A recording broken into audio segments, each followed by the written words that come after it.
Assalamualaikum warahmatullahi ta'ala wabarakatuh. Ila halat Nabi Muhammad Sallallahu Alaihi Wasallam. Rati jamilan biya Barati jamilan wa ila hadrati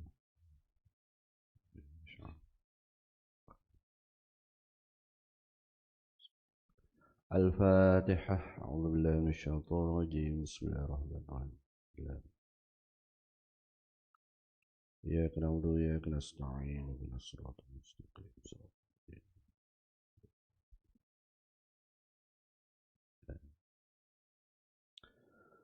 Alhamdulillah. Alhamdulillah Rabbil Alamin. Nahmaduhu wa nasta'inuhu wa nastaghfiruhu wa na'udzu billahi min sururi anfusina wa min sayyiati a'malina. Man yahdihillahu fala mudilla lahu wa man yudlilhu fala hadiya lahu. Wassalatu wassalamu ala Rasulillah wa ala alihi wa sahbihi wa man tabi'ahu wa wa'ala. Qala rabbi shrah li sadri wa yassir li amri wahlul 'uqdatam min lisani yafqahu qawli. Subhanaka la 'ilma lana illa ma 'allamtana innaka antal 'alimul hakim. Wala haula wala quwwata illa billahil 'aliyyil 'azim. Wala haula wala quwwata illa billahil 'aliyyil 'azim. Wala haula wala quwwata illa billahil 'aliyyil 'azim. Amma ba'd. Yang saya kasihi Tuan Imam, yang saya hormati seluruh ahli jawatan kuasa Surau Haji Maksum dan hadirin hadirat, tuan-tuan yang serta puan-puan yang hadir pada pagi yang mulia ini. Alhamdulillah, marilah kita sama-sama mengucapkan setinggi kesyukuran kepada Allah Subhanahu wa taala kerana dengan izin dan limpah kurnianya maka Allah masih lagi meminjamkan nyawa kepada kita. Dan hari ini kita masih lagi dapat terus hidup di atas dunia ini untuk kita menjalankan tanggungjawab kita sebagai seorang hamba Allah dan juga untuk kita menjalankan tanggungjawab kita sebagai khalifah Allah Subhanahu wa taala. Selawat dan salam kita panjatkan kepada junjungan besar Nabi Muhammad sallallahu alaihi wasallam. Nabi yang merupakan penutup pada segala nabi dan rasul-rasulnya, dan nabi yang Allah gelar dia sebagai ulul azmi kerana kesabaran baginda dalam menghadapi segala cabaran dan dugaan dalam perjuangannya. Rasulullah sallallahu alaihi wasallam adalah manusia yang paling sabar, yang paling tabah, sehingga kan tertulis dalam sejarah Rasulullah adalah satu-satunya rasul ataupun nabi yang tidak pernah mendoakan kecelakaan ataupun kesengsaraan kepada umatnya. Justru itu kita sebagai umatnya, maka hendaklah kita selalu memanjangkan selawat kita kepada Rasulullah sallallahu alaihi wasallam. Dan selawat itu, tuan-tuan yang dikasihi sekalian, bukanlah bermakna Nabi itu perlu selawat kita. Yang sebenarnya kita tu yang perlu berselawat kepada Nabi, kerana dengan berselawat itulah maka apa yang ada di dalam diri kita ini, iaitu yang kerananya lah Allah menjadikan langit dan bumi ini, yang kerananya lah maka kita sendiri ini tercipta, itulah yang namanya Nur Muhammad. Jadi tuan-tuan yang dikasihi sekalian, pada pagi ini saya ingin berkongsi tajuk yang saya rasa tidak kurang pentingnya, iaitu tajuk mengenai dunia dan persoalan. Kenapa saya pilih tajuk ini? Kerana kita semua pada pagi ini hidup di atas dunia. Belum ada lagi di kalangan kita ini yang telah pergi ke negeri akhirat. Belum. Kalaupun ada, hanya yang diperlihat atau dipertontonkan saja, suatu Nabi kita Isra dan Mi'raj, ditunjukkan tentang keadaan akhirat itu. Tapi akhirat yang sebenarnya itu tiada ada seorang pun yang pernah sampai ke sana. Jadi kita nak cerita pada pagi ini, pada kuliah subuh pada pagi ini, ialah mengenai dunia. Apa kata Allah dalam Al-Quran dalam surah Al-Mulk ayat 3? Bismillahirrahmanirrahim. Allazi khalaqal mauta wal hayata liyabluwakum ayyukum ahsanu amala wa huwal azizul ghafur. Dialah yang telah mentakdirkan mati dan hidup kamu untuk menguji dan menzahirkan keadaan kamu, siapa di antara kamu yang lebih baik amalnya, dan ia maha berkuasa, yakni untuk membalas kamu dan lagi maha pengampun. Kalau kita baca ayat ni tuan-tuan yang dikasihi sekalian, kita tengok Allah kata apa? Allah sebut mati dulu, baru hidup. Artinya keadaan kita di dunia ini, tuan-tuan yang dikasihi sekalian, hakikatnya kita ini mati. Kenapa saya katakan demikian? Kerana kita hidup di atas dunia ini, kalau tidak ada panduan, tidak ada taufik dan hidayah dari Allah, maka hakikatnya manusia itu mati. Lalai, tak sedar. Bila dia nak sedar? Ketika nyawa telah sampai di khalqu, waktu itu barulah Allah buka pandangan dia terhadap hari akhirat itu. Masa itulah baru dia tahu nasib untung jahatnya. Sama ada dia itu dapat kebaikan di akhirat ataupun kecelakaan di akhirat. Sebab tu tuan-tuan yang dikasihi sekalian, kalau orang nak habis nyawa ni, orang kata nak habis nyawa, sakarat ni, kita boleh lihat kerlipan matanya tu. Kita boleh nampak. Kerana pada waktu itu, dia itu sudah berada di antara persimpangan antara dunia yang menipu ini dengan hidup yang nyata. Sebab tu kita digalakkan ketika kita menziarahi orang yang sakit, entah lagi kalau orang itu tengah sakaratul maut, banyakkan berdoa. Berdoa meminta ampun untuk dia. Kerana waktu itu adalah merupakan saat-saat yang sangat kritikal. Kerana waktu itu juga lah berlakunya pertemuan di antara syaitan dan malaikat. Dan itu adalah usaha terakhir syaitan untuk nak mensesatkan kita. Itulah waktu yang paling kritikal.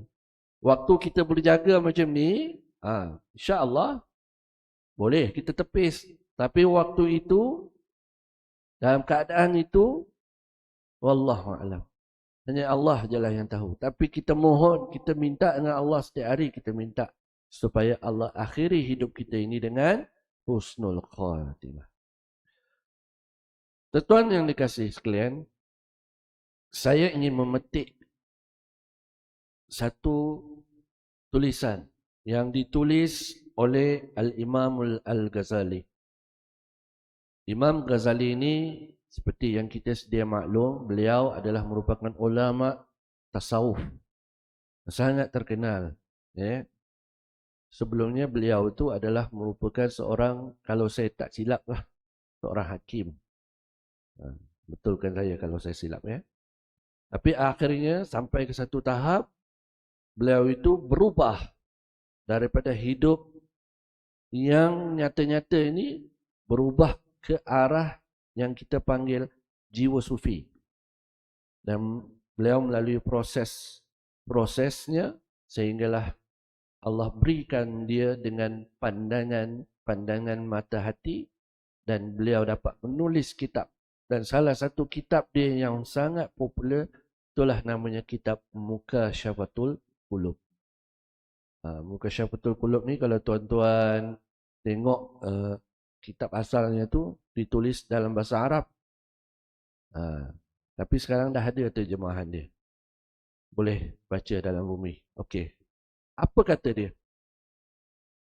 Ketahuilah olehmu seseorang hamba itu tidak akan sempurna imannya ataupun ibadahnya sehingga mereka itu menolak dunia.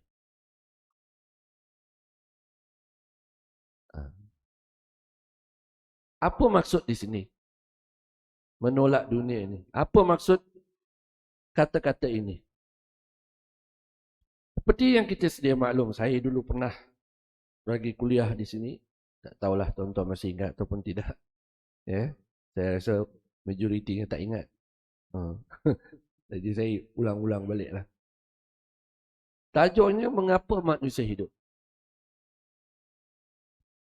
Kenapa Allah hidupkan kita di atas dunia ini? Itu satu persoalan. Apakah hidup kita ni sekadar hidup? Boleh makan, boleh minum, boleh bekerja, ada anak, ada isteri. Ya? Lepas tu bila dah bersara, bolehlah rehat-rehat sikit, bolehlah ke masjid, bolehlah ke surau, cukup time, jalan. Adakah macam tu? Tak. Allah minta kita, Allah jadikan kita hidup atas dunia ini. Hidup ini bukan kehendak, tuan-tuan. Kita pun tak tahu yang kita ni perlu hidup ataupun tak perlu hidup. Tapi itu adalah pilihan. Allah pilih kita. Makanya kita hidup atas dunia ini. Dan Allah pilih kita hidup atas dunia ini ada misinya. Ada targetnya. Ada matlamatnya. Iaitu untuk kita beribadah kepada Allah. Beribadah sehingga melahirkan rasa kehambaan kepada Allah. Kalau ibadah itu tak mampu melahirkan sifat hamba, maka ibadah itu mesti ada cacat celah di mana-mana. Itu nak kena cek lah. Jadi,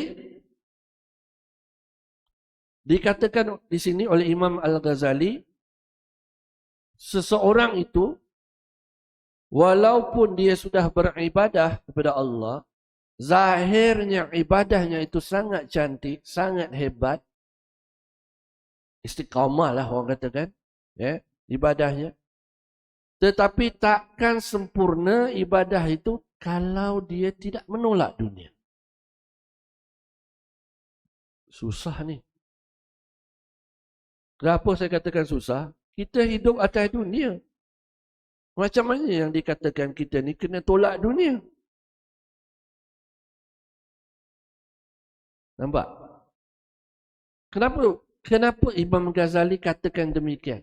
Tak sempurna iman seseorang itu ataupun tak sempurna ibadah seseorang itu sehinggalah mereka itu menolak dunia. Kenapa? Kerana banyak bukti-bukti ataupun banyak firman Allah yang menyebut tentang dunia ini. Antaranya, ad-dunya mazratul akhirah. Dunia itu adalah merupakan tempat bercucuk tanam. Tuan-tuan yang ada tanah, yang biasa dengan pertanian tahulah. Nak cucuk tanam ni bukan senang, tuan-tuan. Kita nak teroka tanah, nak kena tolak, lepas tu nak kena gemburkan dia, lepas tu nak bubur baja, dia akan mengambil masa. Nak menunggu hasilnya. Jadi begitulah kita hidup di dunia ini, hakikatnya kita ni sedang bercucuk tanam. Bila nak makan hasil? Bila kita sampai di akhirat nanti, itulah kita akan terima hasil kita.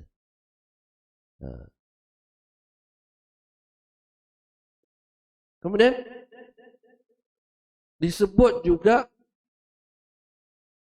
dunia ini adalah merupakan jambatan ke akhirat. Nak pergi akhirat kena tumpul dunia dulu. Kena lalui jambatan dahulu. Jadi secara logiknya tuan-tuan yang dikasihi sekalian, kita nak lalu jambatan, tak kiralah jambatan tu cantik macam mana sekalipun, boleh tak kita duduk atas jambatan tu berlama-lama, siap buat rumah lagi atas jambatan tu. Oleh kerana cantiknya jambatan tu, kita pun dah rasa selesa dengan jambatan tu, kagum sangat dengan jambatan tu, kita pun nak duduk dekat situ dan kita tekadlah, aku nak duduklah di sini sampai bila-bila. Tak boleh. Sebab jambatan itu dicipta untuk supaya kita hanya boleh melintas ataupun melalui ke satu tempat yang lain. Yang mungkin dipisahkan oleh sungai, oleh tasik, ataupun oleh laut. Ya?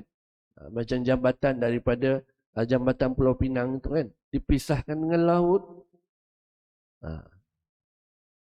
Ini baru ni ada cadangan oleh ahli Parlimen Langkawi. Kalau tuan-tuan tengok, saya selalu ikuti sidang Parlimen. Tak tahulah sama ada dia tersasul atau apa. Tapi dia sebut. Dia membayangkan, dia kata,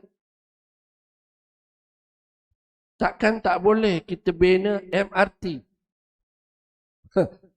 MRT daripada, kalau yang paling dekat Kuala Perlis lah. Kalau Kedah jauh. Kalau Kedah, kalau naik feri 1.5 jam pun sampai. Kalau Kedah 1 jam. Bina jambatan daripada Kedah pergi ke Langkawi. Bina jambatan rel untuk MRT. Pada saya logik juga. Kalau Pulau Pinang boleh buat jambatan, takkanlah Langkawi tak boleh buat jambatan. Sebab kalau tuan-tuan tengok di China, kalau tuan-tuan tengok teknologi China ni, memang hebat tuan-tuan. Dia boleh bina jambatan tu berpuluh kilometer jauhnya. Jambatan Pulau Pinang hanya 15 kilometer je lebih kurang. 15 kilometer. Di China berpuluh kilometer, panjang sejauh mata memandang. Jadi pada saya tak mustahil lah kalau boleh buat jambatan ke Langkawi tu. Sebab apa? Siapa yang selalu berurusan ke Langkawi tahulah betapa susahnya. Kalau kita naik flight tak ada masalah. Nak naik laut feri ni. Kalau dulu waktu sebelum PKP feri tu kerap. Sekarang ni feri kalau saya tak silap 1 hari 3 kali je. Jadi sangat sulit lah. Jadi di situ kita faham bahawasanya yang pertama, kerja kita atas dunia ni menanam je. Tanam, makan hasil bila? Tunggu akhirat. Jadi kalau yang kita tanam, benih yang kita tanam itu benih yang rosak, benih yang tak elok, tuan-tuan boleh bayang tak? Besok kita nak tuai ke akhirat besok, apa yang kita nak tuai? Kita tanam benih yang tak elok. Benih yang dah rosak. Yang paling berbahaya, benih itu adalah benih yang beracun pula. Akhirnya bila dia tumbuh, membuahkan buah, melahirkan buah. Buah tu buah yang beracun, yang tak boleh kita makan.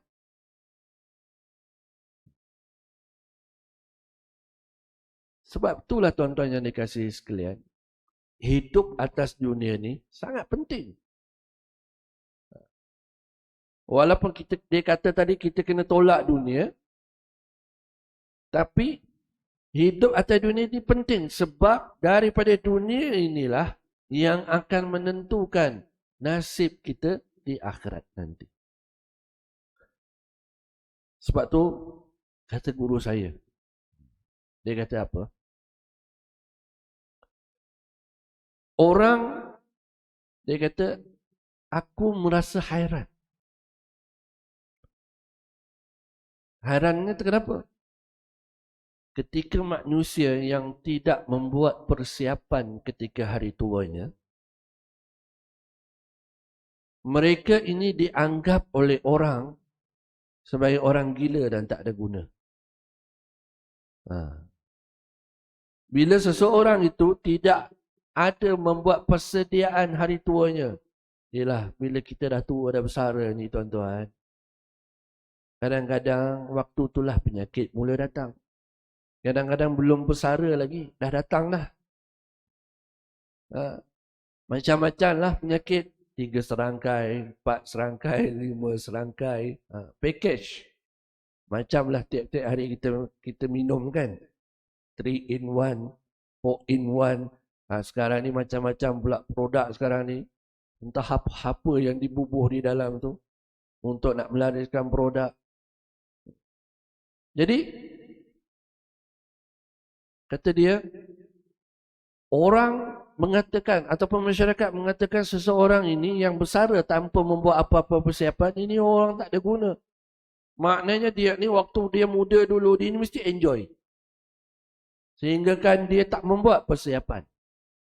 Tetapi yang sebenarnya tuan-tuan yang dikasihi sekalian, manusia itu jauh lebih gila ketika mana dia tahu hidup di akhirat itu tak ada penghujungnya, tak ada kata noktahnya, tapi langsung tak membuat apa-apa persiapan. Tuan-tuan boleh bayang tak? Kita duduk kat akhirat tu agak-agak berapa lama? Atas dunia ni paling-paling koman pun, kalau zaman sekarang ni lah, 60, 70, pergi dah lah. Kalau ada yang sampai 80, ada yang hampir nak 100, itu memang itu bonus. Jarang-jarang berlaku. Tapi biasanya macam itulah. 60, 70, 80, jalan. Tapi di akhirat itu tuan-tuan yang kasihan sekalian, dia tidak ada penghujung. Kalau masuk syurga, tahan lagi. Katakanlah Allah dah masukkan kita dalam syurga. Katakanlah dah berjalan 1000 tahun. 1000 tahun dah duduk dalam syurga. Sambung lagi jadi 10,000 tahun. Lepas tu sambung lagi 100,000 tahun. Sambung lagi sampai 1 juta tahun. Bila nak habis? Khalidina fiha abad. Kekal abadi selama-lamanya tuan-tuan. Selama-lamanya. Kita tahu dah kita nak hidup dekat sana ni selama-lamanya. Tapi kenapa kita hidup atas dunia ni, kita buat persiapan ala-ala kadarnya. Kita nak balik kampung pun tuan-tuan yang dikasihi sekalian, dia punya preparation. Kadang-kadang nak balik kampung ni bulan depan. Sekarang dah buat persiapan dah. Dah buat calculation dah. Apa nak dibawa, bekalnya apa, nantinya nak tinggal dekat rumah ni macam mana, siapa nak jaga rumah, siapa nak tolong tengok rumah. Itu nak balik kampung. Kampung dunia. Ni kita nak balik kampung akhirat tuan-tuan. Patutnya kita jauh lebih serius sekarang. Memikirkan apa persiapan kita. Selain kita nak fikirkan, adakah Allah terima atau tidak kita. Saya tak tahu.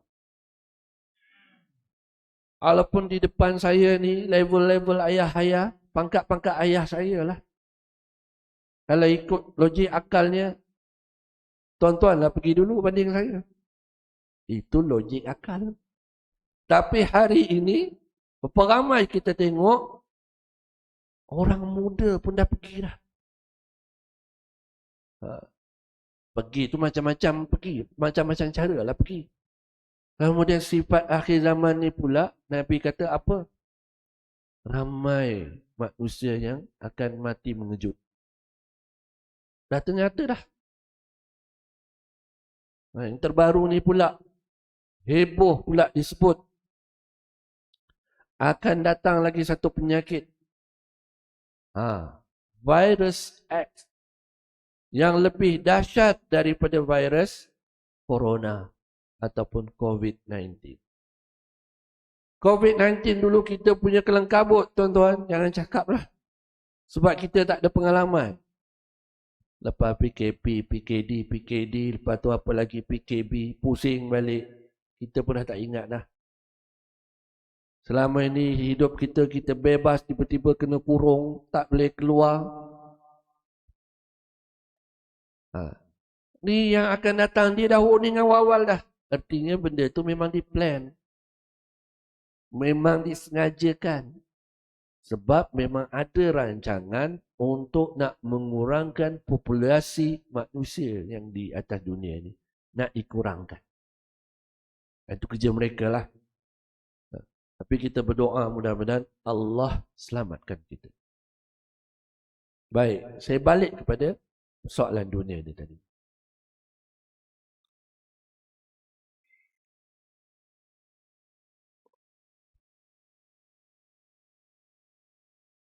Artinya di sini kalau kita fahamlah istilah dunia. Dunia yang bersifat sementara ni. Jadi kita ni tidak akan menjadikan dunia ini sebagai agama kita. Kenapa saya katakan agama?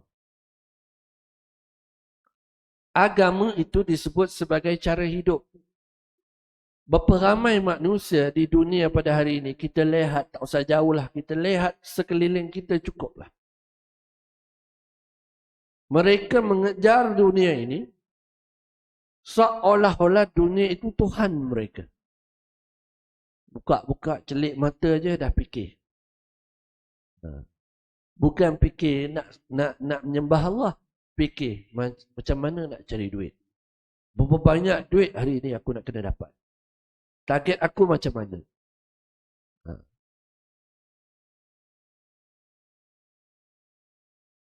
Jadi, yang dikehendaki oleh Allah ialah apa dia? Boleh ambil dunia. Boleh fikir dunia. Tak ada salahnya. Tapi ambillah sekadar untuk keperluan dan kemudahan hidup kita. Kalau ada lebih, lebih itu disedekahkan. Diinfakkan. Dibawa. Disumbangkan kepada seumpama rumah anak yatim. Tahfiz Quran. Ataupun kepada perjuangan jihad dakwah Islamiah. Maknanya kita boleh ambil tak? Boleh ambil, tak salah kita ambil. Dan ulama membahagikan dunia ini kepada 4 bahagian. Ini nak kena dengar elok-elok tuan-tuan. Nak kena dengar elok-elok ni. Sebab inilah garis panduan atau inilah cara untuk kita boleh selamat di dunia ni. Kena faham ni. Yang pertama, yang disebut sebagai dunia untuk keperluan hidup. Apa di dunia untuk keperluan hidup ni tuan-tuan? Contohnya rumah. Rumah tu perlu. Tak ada rumah, kacau. Sebab kita nak berlindung daripada panas dan hujan. Mesti ada rumah. Dah ada rumah, kena sediakan pula makan minumnya. Sebab penduduk di rumah tu pun tak tahu berapa ramai. Lepas tu ada pula tanggungjawab kita. Ada anak, ada isteri, ada cucu, ada cicit, ada piut. Apa lagi? Bawa lagi. Sebab tradisi orang Melayu ni tuan-tuan, kita ni suka duduk ramai-ramai. Kita tak macam orang Barat. Orang Barat ni tuan-tuan, anak dia umur 18 tahun, dia dah halau keluar dari rumah dah. Dia dah halau keluar daripada rumah. Kemudian, anak ni nak jumpa mak bapak, kena buat appointment. Tak ada appointment, tak ada temu janji, tak boleh jumpa. Undang-undang mereka diperlakukan seperti itu. Sebab itulah hari ini masyarakat Barat itu masyarakat yang nafsi-nafsi. Mereka masyarakat yang selalu prasangka dengan manusia yang lain. Hidup mereka itu selalu rasa takut dan bimbang.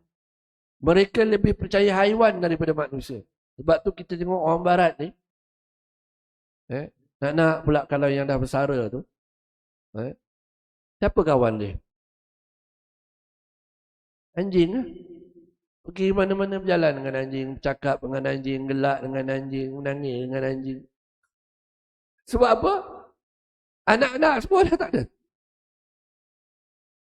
Anak-anak semua dah pergi dah. Dan kita pun sekarang, masyarakat kita pun sekarang sedang menuju ke arah itu juga. Kalau kita banding masyarakat kita dengan zaman kita dulu, masa kita kecil-kecil dulu, mak ayah kita dulu macam mana? Harmoni, penuh kasih sayang. Walaupun masa tu hidup kita boleh bayangkan 50 tahun dulu, Malaysia macam mana. Susah tuan-tuan. Tapi mak ayah kita nak membesarkan anak pula bukan sikit. Maklumlah tak ada apa aktiviti.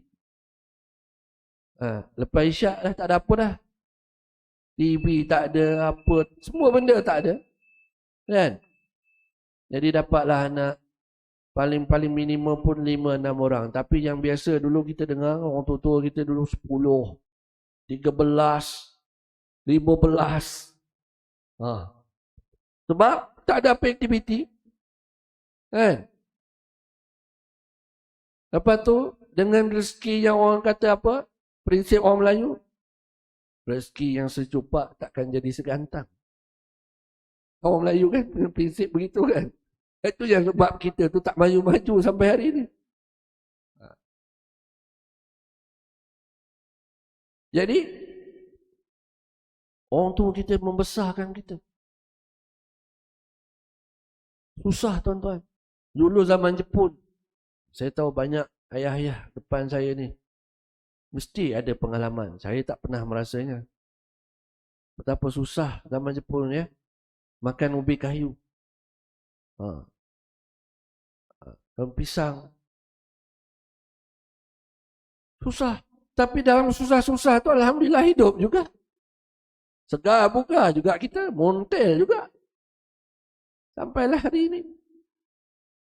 Nampak? Jadi itu yang pertama. Dunia untuk keperluan hidup. Untuk keperluan hidup, ambil. Tak ada masalah. Yang kedua, kita panggil dunia untuk kemudahan hidup. Yang tadi asas. Yang kedua ini tambahan. Apa dia kemudahan hidup? Kenderaan. Handphone. Sekarang ni dah jadi kemudahan hidup dah ni. Mesti kena ada ni. Tak ada ni, hilang separuh nyawa. Sebelum tidur, tengok handphone. Bangun tidur pun, handphone dulu tengok. Lain-lain tak ada. Handphone dulu. Handphone kalau hilang, maklumlah kita ni banyak dah lupa. Kadang-kadang letak entah ke mana-mana. Habis anak cucu semua kena serang. Padahal salah kita. Nampak? Jadi dunia untuk kemudahan hidup. Kenderaan, pinggan mangkuk. Saya sebut pinggan mangkuk ni. Sebab pinggan mangkuk ni kadang-kadang dia jadi isu juga tuan-tuan. Kemudian apa lagi? Katil, tilam, komputer, pangkat, derajat. Itu perlu juga. Untuk memudahkan hidup, memudahkan urusan. Dan apa sahajalah. Selain daripada perkara yang asas tadi itu namanya untuk kemudahan hidup. Jadi dua benda ni boleh ambil. Tak ada masalah. Tapi ambillah sekadarnya. Bila sebut kemudahan hidup tu tadi, ambil sekadarnya. Kalau kita dengan pakai kereta, katalah contoh dah bersara ni, anak pun semua dah tak ada dah. Kita berdua je dengan isteri. Kalau kata boleh pakai Azia, pakailah Azia. Atau nak selesa sikit, tambahlah, upgrade lagi sikit, apa namanya, Ativa. Kan? Sebab apa tuan-tuan? Kita selalu keliru di antara apa yang kita sebut sebagai keperluan dengan kemahuan. Ini penting. Panduan kita dalam kita nak berbelanja. Ini tips nak berbelanja. Kadang-kadang kita tengok benda ni perlu. Memang perlu. Okey, kita pun beli. Tapi setengah-setengah yang lain, di waktu yang lain, di hari yang lain, benda yang sama juga, kita rasa, benda ni tak perlu. Tapi kita mahu. Dan kita mampu. Jadi, adakah kita perlu beli? Jawapannya, tak perlulah beli. Sebab benda tu bukan keperluan kita. Contoh, kalau dengan pakai handphone, dengan harga yang RM1,000, itu sudah memadai, itu dianggap sebagai keperluan dan kemudahan hidup. Pakailah handphone yang harga RM1,000. Kenapa kita nak pakai handphone yang harga RM5,000, RM6,000? Sekarang ni tuan-tuan, kita tengok anak-anak muda kita hari ni, kita ni yang dah otai-otai ni kita tak kisah. Saya tengok pun sampai hari ni masih pakai lagi handphone Nokia. Telefon, SMS, itu je. Lain-lain tak ada. Ada setengah tu siap ikat dengan tali getah lagi. Yang penting dia kata anak cucu telefon boleh jawab. Lebih-lebih dia tak tahu. Tapi anak muda sekarang hari ni berlumba-lumba nak hidup dengan keadaan hari ini, nak bersaing hidup, nak tunjuk bahawasanya dia itu ikut perkembangan, sanggup berbelanja besar. Tuan-tuan, handphone, iPhone tu tuan-tuan tahu berapa harga dia? Setengah-setengah tu kadang-kadang mak ayah ni terpaksa bergolok gadai kerana nak memenuhi tuntutan anaknya. Hanya semata-mata nak menunjuk-nunjuk saja. Supaya tak nampak lekeh di kalangan kawan-kawan dia. Jadi, kita nak berbelanja tu kita tengok. Ini perlu atau tak perlu. Kalau tak perlu, tak payahlah beli. Walaupun kita mampu. Duit dalam poket ada. Kalau nak beli, boleh beli. Tapi benda tu kita tak perlu. Jadi, tak payah beli. Jadi, dua ni tadi, dunia untuk keperluan hidup dan kemudahan hidup ni dibolehkan mengambilnya. Ambillah, tak ada masalah, halal. Tapi yang tak boleh, ni yang ketiga ni. Yang tak boleh, yang ketiga ini disebut sebagai dunia yang berbentuk kemewahan hidup. Tujuan nak memiliki dunia itu nak mewah. Supaya orang puji dia. Oh, kaya lah Tuan Haji. Hebatlah Tuan Haji. Oh, Tuan Haji ni orang yang berjaya dalam hidup lah. Jadi dia memiliki dunia itu lebih daripada keperluan dia, lebih daripada kemudahan hidup dia. Tetapi dunia yang dia miliki itu hanya untuk nak menunjuk-nunjuk. Nak bermewah-mewah. Dan ini tidak dibenarkan. Kerana dia termasuk dalam kategori yang disebut membazir. Innal mubazirina min amalis syaitan. Dan yang keempat, ini langsung tak boleh. Dunia yang syubhat dan haram. Segala yang haram tidak ada atas apa alasan apa sekalipun tak boleh ambil.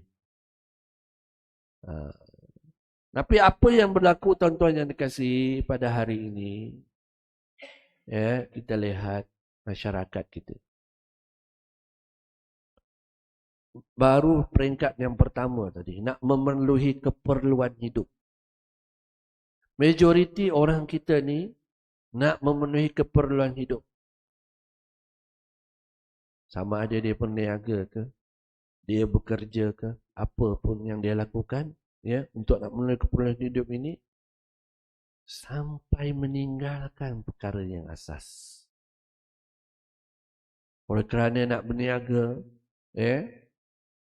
sampai tinggal sembahyang, tinggal puasa, patut kena bayar zakat, tak bayar zakat. Sebab nak memenuhi keperluan hidup ni. Ustaz, saya kerja ni Ustaz. Saya kerja pejabat Ustaz. Saya masuk pukul 8 pagi, pukul 4 petang saya dah balik dah. Lepas pukul 4 petang saya balik tu, saya tak balik rumah. Saya sambung lagi kerja Ustaz. Sebab sekarang ekonomi teruk Ustaz. Nak hidup sekarang susah. Beras pun dah naik. Naik satu hal, lepas tu tak ada pula. Pening kita. Dah mahal, lepas tu tak ada pula. Jadi sekarang susah Ustaz. Hidup susah Ustaz. Jadi saya kena kerja siang malam Ustaz. Kerja siang malam sampai tak bermasyarakat, sampai tak datang ke masjid, tak datang ke surau. Habis semua lepuh. Sembahyang semua tinggal. Puasa tinggal. Dia tak boleh lah macam tu. Jadi, kita ingat tadi tu. Kita nak memiliki dunia boleh. Tapi, milikilah dunia sekadar untuk keperluan dan kemudahan hidup kita. Selebihnya, bagilah kepada mereka-mereka yang memerlukan. Boleh lagi ke? Atau kena stop dah? Ya? Boleh landing dah? Boleh landing dah. Dia sebut landing tu semua saya tengok segar, bugar. Landing time. Jadi tuan-tuan yang dikasihi sekalian, begitulah sikit sebanyak perbahasan tentang dunia, ya, dunia yang sedang kita duduk sekarang dan yang dunia yang orang kata tempat kita diuji oleh Allah Subhanahu Wa Taala. Mudah-mudahan saya berharap dengan sedikit perkongsian ni, isu ni isu berat. Jadi bila isu berat tu dia memang mengantuk lah. Standard lah tu. Jadi mudah-mudahan perkongsian kita pada pagi ini kita akan semuanya insya-Allah akan mendapat manfaat, akan menambahkan lagi kita punya ilmu. Dengan bertambahnya ilmu kita insya-Allah maka bertambah pula lah amalan-amalan kita insya-Allah. Dan dengan bertambah amalan itu maka itu akan menjadi titik tolak datangnya rahmat Allah kepada kita dan kita semua insya-Allah bakal akan kembali ke kampung halaman kita, iaitu itulah dia yang disebut syurga yang kekal abadi selama-lamanya.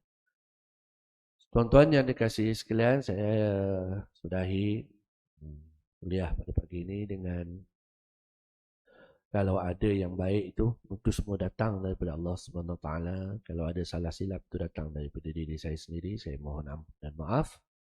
Wabihi wallahu alam.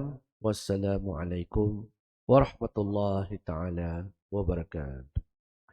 Bismillahirrahmanirrahim. Allahumma antas salam wa minkas salam. Tabarak rabbana wa ta'ala ya dzal jalali wal ikram. Sami'na wa ta'na wa ghufranaka rabbana wa ilaikal masir. Allahumma ansur juyushal muslimin wa asakirul muwahhidin wa ahlikal kafarata wal rafilata wal mubtadi'ata wal musyrikin wa dammir a'daka a'da'ad din wa ansurna 'alaihim ya rabbal alamin. Allahumma shattit shamlahum wa ziq jamahum wa qallil 'adadahum wa zalzil aqdamahum. وانزل عذابا عليما عليهم برحمتك يا ارحم الراحمين. ربنا يا ربنا فانصرنا على القوم الكافرين. ربنا اغفر لنا ذنوبنا وتوفنا مسلمين. وصلى الله على سيدنا مولانا محمد وعلى اله وصحبه اجمعين. سبحان ربك رب العزة عما يصفون وسلام على المرسلين والحمد لله رب العالمين. قبل الله منكم.